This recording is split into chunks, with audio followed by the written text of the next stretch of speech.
Sa pangalan po ng dakilang Panginoon sa Kristo, isa pong mapagpalang hapon sa bawat isa sa atin. Nagpapasalamat natin sa dakilang Panginoon sapagkat tayo ay pinagkalooban ng pagkakataon makadako sa pook na ito. At ganoon din sa ating kapatid na dinakuan, 10 ng kanyang sangbahayan o mga kasama dito sa pook na ito. Nagpapasalamat din po sa kanilang pagtanggap sa bawat isa atin. Ngayon po, itong ginagawa natin tuwing Miyerkules ay sabi nga kanina ni Tywin, yung dalawin yung mga kasama sa pananampalataya para malaman yung mga kalagayan. Dahil ang nais po ng ating dakilang Panginoon, wala sa kanyang mga tagasunod ang mapahamak, kundi lahat ay makasumpong ng katotohanan at ganun din may handa ang sarili sa pagbabalik ng ating dakilang Panginoon.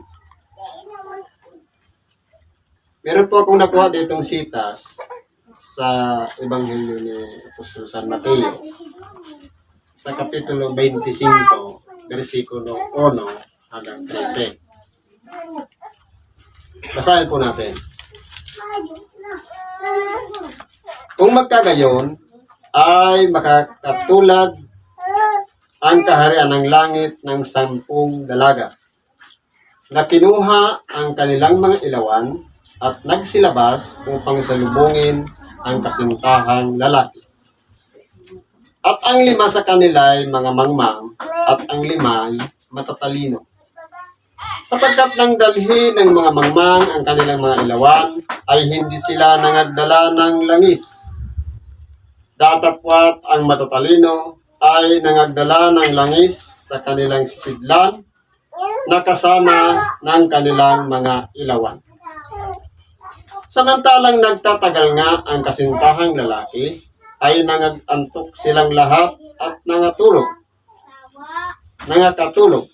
Datapwat pagkahating gabi ay may sumigaw, "Narito ang kasintahang lalaki, magsilabas kayo upang salubungin siya." Nang magkagayoy, nagsipagbangong lahat ang mga dalagang yaon at pinag-igi ang kanilang mga ilawan.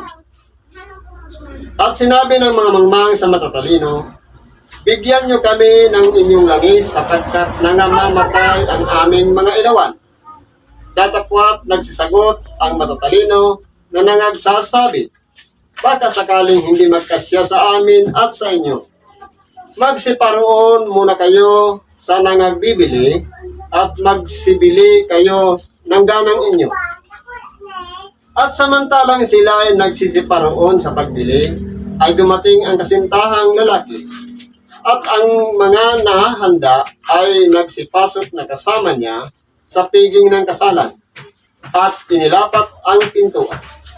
Pagkatapos ay nagsirating naman ang mga ibang dalaga na nagsisipagsabi, "Panginoon, Panginoon, buksan mo kami." Datapwat sumagot siya at sinabi, "Katotohanang sinasabi ko sa inyo, hindi ko kayo nangakikilala. Mangagpuyat nga kayo sapagkat hindi ninyo nalalaman ang araw ni ang oras." Purihin po natin ang Diyos sa pangalan ng dakilang Panginoong Jesucristo. Kung mapapansin po natin, halos malimit pong nababasa ang sitas na ito.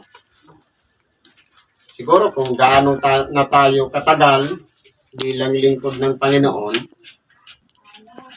sa loob ng 1 taon, minsan hindi lang 1 beses, 2, o kaya 3 na ibinababa ang sitas nito. Para sa atin po, parang sawa na tayo sa mga ganon. Pero bakit nga ba ang araling ito ay isang bahagi na ipinahayag ng ating dakilang Panginoon kung papaano ang kaharian ng langit. Ngayon po, kung titingnan natin sa kalagayan natin dito sa ibabaw ng sanglibutan, batay dito sa talinhaga, merong 5 marunong at merong 5 mangmang. Ang 5 marunong ay naghanda na sila ng sisidlan, meron pang laman, at pagkatapos, meron pang ilawan.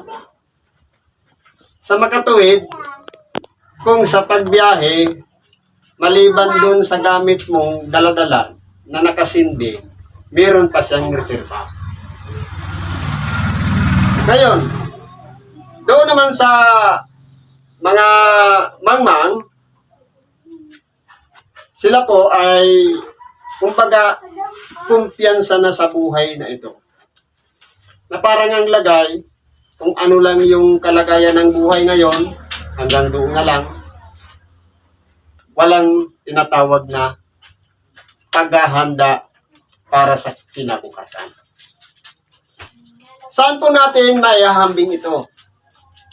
Kung titingnan po natin, napakaraming mga tao ngayon na kung titingnan natin na naging kaugalian naman na manalangin at ganon din magsimba at humingi ng tawad. Kung titingnan natin, pare-parehos silang maiugnay sa 10 dalaga. Pero ang pagkakaiba po ng marurunong, kumbaga, yung sarili, inihanda. Ano po yung ilawan? Yung ating mga gawa sa ngayon. Halimbawa, habit natin tuwing linggo nagsisimba, bago lalabas ng bahay, nananalangin, bago kumain, pakakain, bago aalis, sa kapagdating sa bahay, ginagawa natin yan. Lahat po natin ginagawa yan. Sa makatuwid, meron tayong mga ilawan o pare-parehas lang ang gawa. Pero kung titingnan natin, bakit nabahagi sa 2 klase? Yung 5 naging mangmang at yung 5 naging marunong. Bakit po? Kung titingnan natin sa ibang bahagi ng banal na kasulatan, ang nagpapaningas ng ilawan, walang iba ang kaloob ng Espiritu Santo. Sapagkat siya pong nagtutulak sa bawat isa sa atin upang magpatuloy tayo sa mga mabubuting gawa. Sa makatuwid, pinagniningas. Kaya nga tayo nagpapatuloy sa paggawa ng mabuti sa ating kapwa. Dahil sa pagnanais natin na tayo'y sasalubong sa kasintahang lalaki, walang iba yung pagbabalik ng ating dakilang Panginoong Jesucristo. Kung titingnan po natin, pare-parehas po yan pinagniningas. Lamang may kulang po na pinagkaiba ng marurunong at matatalino doon sa mga mangmang. Sapagkat ang mga mangmang, kumpiyansa na sa buhay na nangyayari sa ngayon. Kumbaga, walang baon na langis. Sa ibang bahagi rin ng banal na kasulatan, kapag naglalagay ang Diyos, kung maalala natin yung kwento, nung humingi ng hari ang mga Israelita. Sa pamamagitan ni Saul,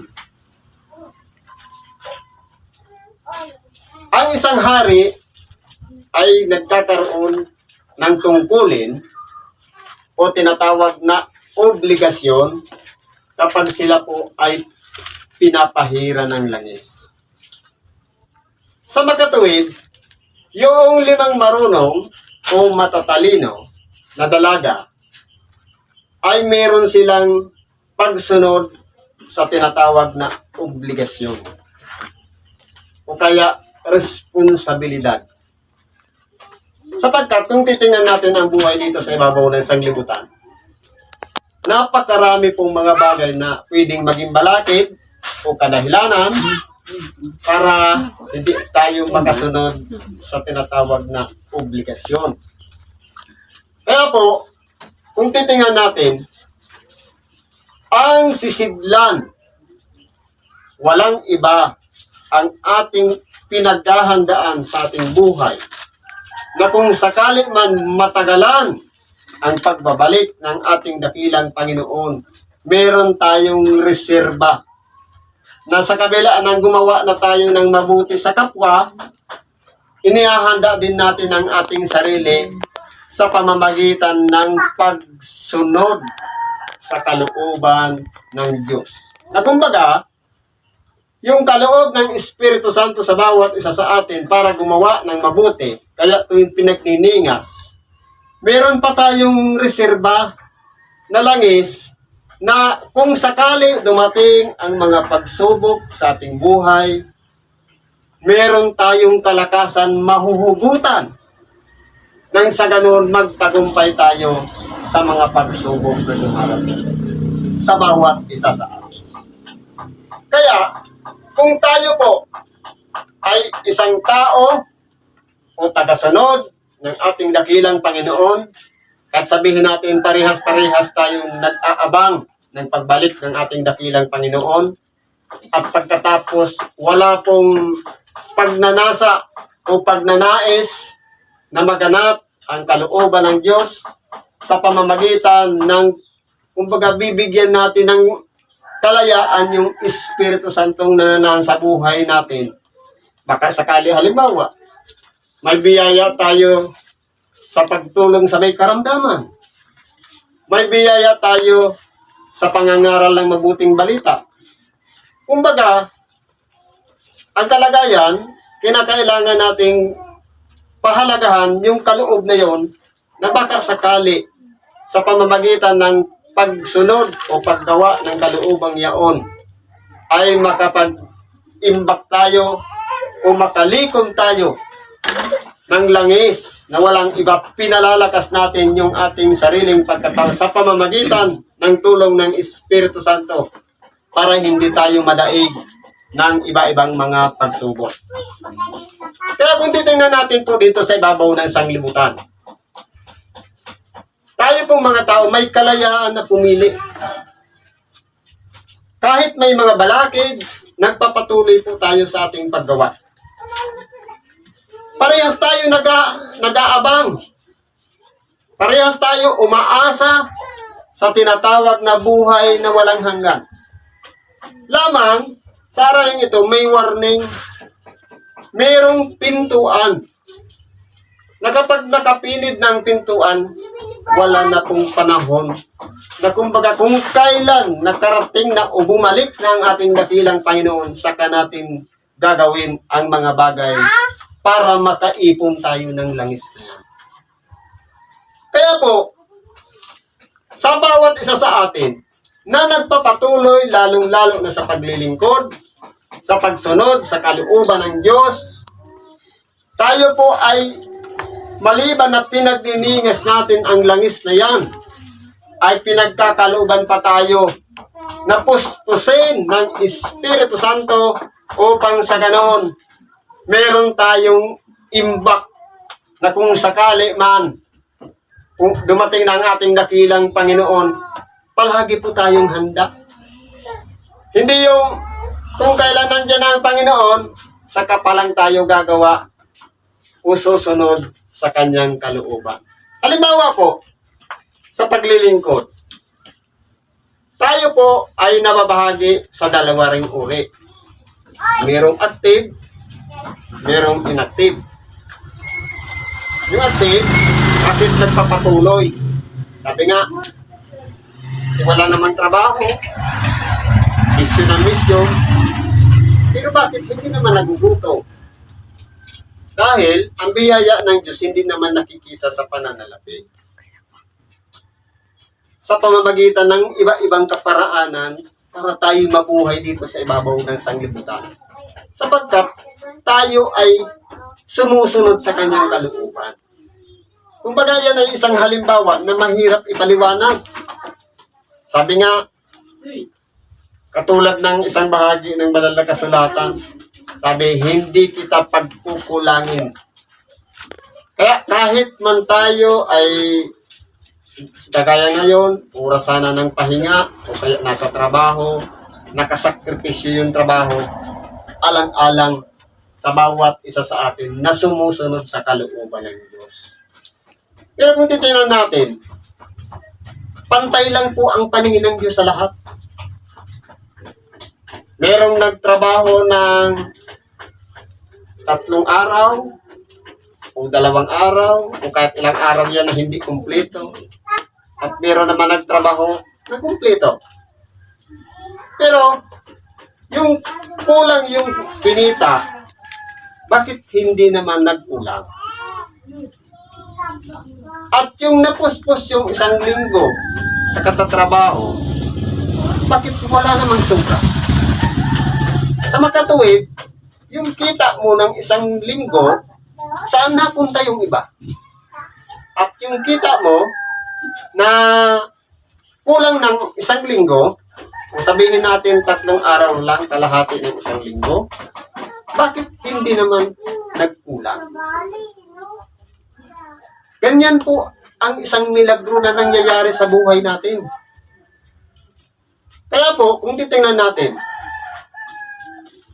tayo po ay nasa kalagayan na yung langis na yan, sabi nga, ang pagmimisyon, parang ibinabahagi natin sa ating mga kapatid na dinadakuan na maghanda din ng isang sisidlan at ganon din, maliban na nagdiningas ang ilawan, meron din reserba na langis para gamitin.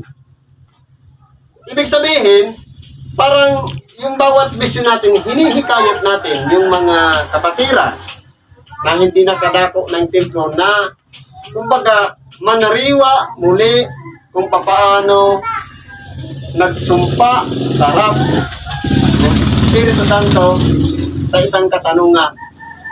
Hanggang kailan mo patitindigin ang bandila ni Kristo? Pare-parehas lang ang puligo. Ang sabi, habang ako'y nabubuhay. Sabi nga niya ni Pai Sandoy, gusto ko pang pumunta sa lunduyan. Kasi buhay pa naman ako. Ang problema, bagsak ng katawan. Kaya kung titingnan natin, yung pagnanais ng Espiritu, malakas talaga yan. Ang katawan lang ang bumabagsak. Ngayon po, sa aralin na ito, nais din natin na yung mga dinadakuan natin, papagdingasin din ng ilawan. O kaya maging active. At ganun din, kumbaga, mapuspos ng Espiritu Santo na walang iba. Yun ang pinaka-reserba natin. Lalong-lalo na sa ating pang-araw-araw na dumarating na mga kabalisahan, mga problema, pagsubok na dumarating sa ating buhay. Kapag tayo ay pinangungunahan ng Espiritu Santo, lahat po ay mapagtatagumpayan natin. Sabi nga, kung kayo'y magsisiasa sa buhay lamang na ito, tayo na ang pinakakahabag-habag. Sa makatuwid, kung halimbawa, ang cycle lang ng buhay, tulog, ligo, trabaho, kain, uwi sa bahay, tulog ulit. Kumbaga kung gano'n lang ang cycle, sabi nga, kabag-habag. Ano ang dapat natin gawin? Kinakailangan ang maningas din, unang-una, ang pagsusumikap na makarinig ng Ebanghelyo o tinatawag na salita ng Diyos. At ganoon din, yung Espiritu Santo na nananahan sa buhay natin, may mga kaloob po yan na dapat gamitin, lalong-lalo na sa pakikibahagi sa pagtulong sa ating kapwa. Ibig sabihin, ang langis na yan ay isang responsibilidad. Walang iba ang pagganap ng tungkulin, sinumpa natin sa ating dakilang Panginoon, katulad din naman ng mga hari noon, na bago siya tumupad sa kanyang tungkulin, nung siya ay binubuhusan ng langis sa ulo, yun ang pinakatanda na gagawin ng isang hari, ang responsibilidad para mamuno ng isang kaharian. Kaya po, kung pag-aaralan natin, ang buhay dito sa ibabaw ng sanglibutan ay may limitasyon. Sa ating mga tao, nandiyan dumarating yung mga kasaganaan, dumarating din yung mga kabigatan sa buhay, yung mga problema, dumarating din yung mga pagsubok. Pero ang pinaka-importante po doon, hindi tayo nakakalimot sa Diyos. Hindi lang po yung gabi-gabing panalangin, sapagkat sabi nga, sa pagitan ng Diyos at tao, kung puro panalangin, ang mangyayari niyan, tayo lang yung nagsasalita.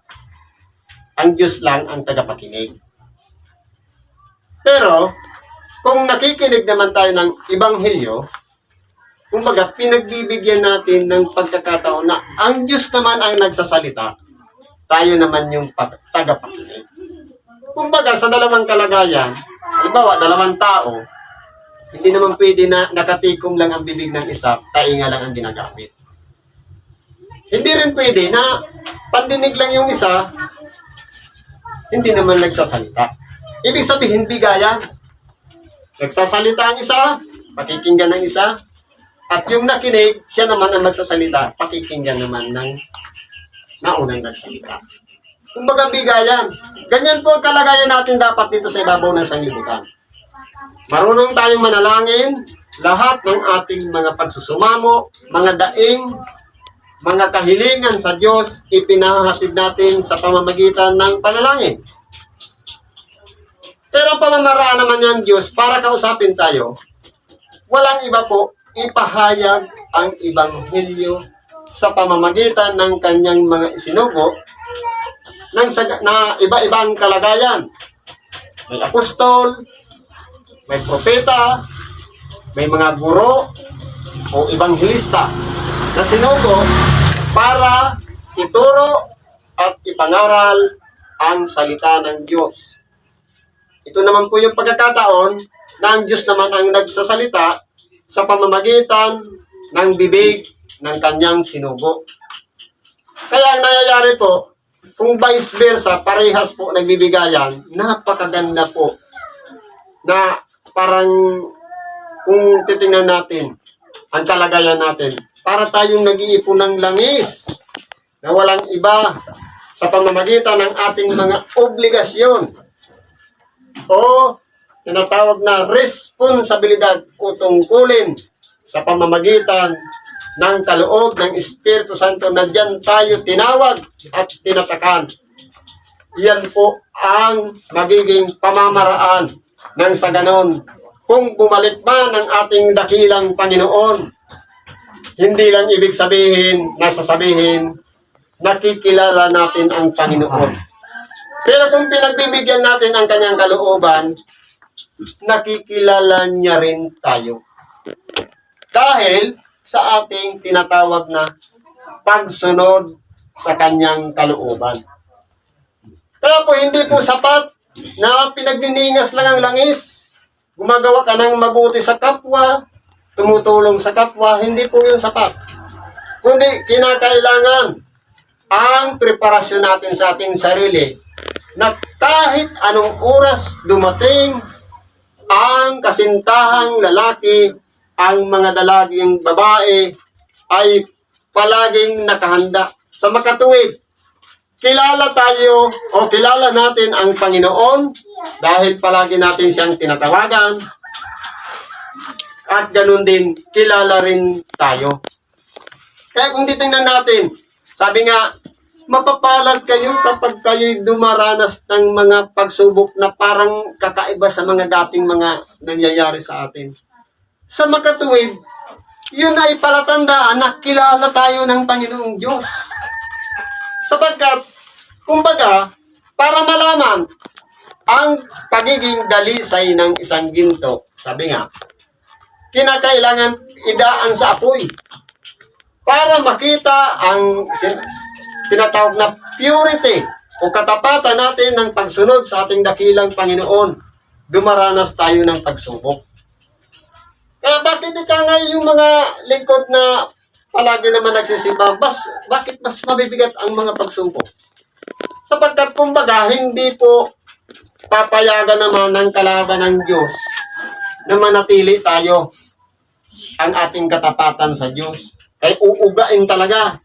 Kumbaga, gagamitin lahat, kaibigan, kapamilya, lahat ng may kaugnayan sa atin para maging kaaway natin. Para alamin o kaya subukin kung hanggang saan ang ating pagtitiis. Kung hanggang hanggang kailan tayo makakatagal at kung paano natin malalagpasan.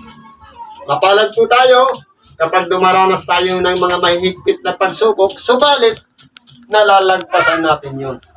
Sa makatuwid bahagi yun para tayo'y maging matibay at magpatuloy at meron tayong mailalagay sa sisidlan na yan na walang iba ang langis na pinakakailangan natin na walang iba yung kaugnayan natin sa pamamagitan ng Espiritu Santo, kapangyarihan ng Diyos. Yan tayo tinatakan. Yan po ang pamamaraan ng pagkakakilanlan sa tinatawag na mga anak ng Diyos. Bakit po? Sapagkat sa isang tao na makasalanan at nakarinig ng salita ng Diyos at nagbago ng pag-iisip, nagsisi ng kanyang mga kasalanan at binago na ang pagkatao, sabi nga, hindi na ako ang nabubuhay sa aking sarili, kundi si Kristo na. Sa makatuwid, lalagyan tayo ng tanda ng Espiritu Santo na aariin ng Diyos na tayo'y pag-aari. Yun na.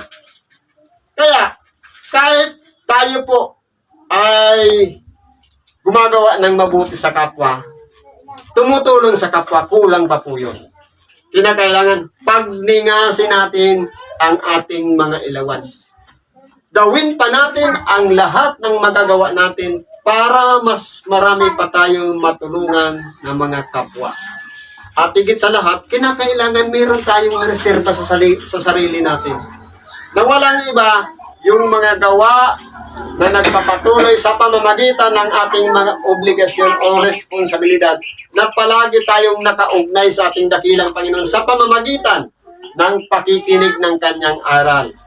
Sa pamamagitan ng pagsunod sa kanyang kalooban na walang iba ang bitbitin natin ng ating mga katawan at dalhin sa templo para sa pagluluwalhati ng Diyos sa kanyang sarili, tayo ay sama-sama na magpagkakalooban naman na kapahingahan ng ating mga kaluluwa. Kaya po, kung titingnan natin ang buhay dito sa ibabaw ng sanglibutan, napakahalaga maunawaan natin bakit kinakailangan nating pagsikapan na meron tayong tinatawag na sisidlan at meron tayong kinakailangan na langis na gagamitin natin sapagkat yan po ang kalooban ng Diyos. Sapagkat kung wala po tayong gagawin, ang sabi ng ating dakilang Panginoon, yung pagdating ng ibang dalaga, Panginoon, Panginoon, buksan mo kami. Anong sagot ng kasintahang lalaki? Katapwat sumagot siya at sinabi, katotohanang sinasabi ko sa inyo, hindi ko kayo nakikilala. Ibig sabihin, kinakailangan kilala natin si Kristo, kilala natin ang ating Panginoon, kinakailangan kilala rin niya tayo. Kaya ngayon, magpatuloy tayo sa paggawa sapagkat kikilalanin tayo ni Kristo. Sapagkat kapag nakasara na ang pintuan at hindi na man lang, kumbaga sa isang klase, ang isang teacher, kung ang estudyante palagi namang absent, hindi yan kilala. Kumbaga, hindi niya naman nakikita ng mukha. Paano masasabing kilala ng isang teacher? Kaya, kung palaging present, kilala talaga tayo ng Panginoon. Ngayon, iwasan natin na baka sabihin, hindi kita nakikilala. Para makilala, dapat palagi kang present sa araw ng pagsamba. Sapagkat, sabi dito, mangagpuyat nga kayo. Ibig sabihin, ipaghandaan natin yan. Sapagkat hindi natin nalalaman ang araw yang oras.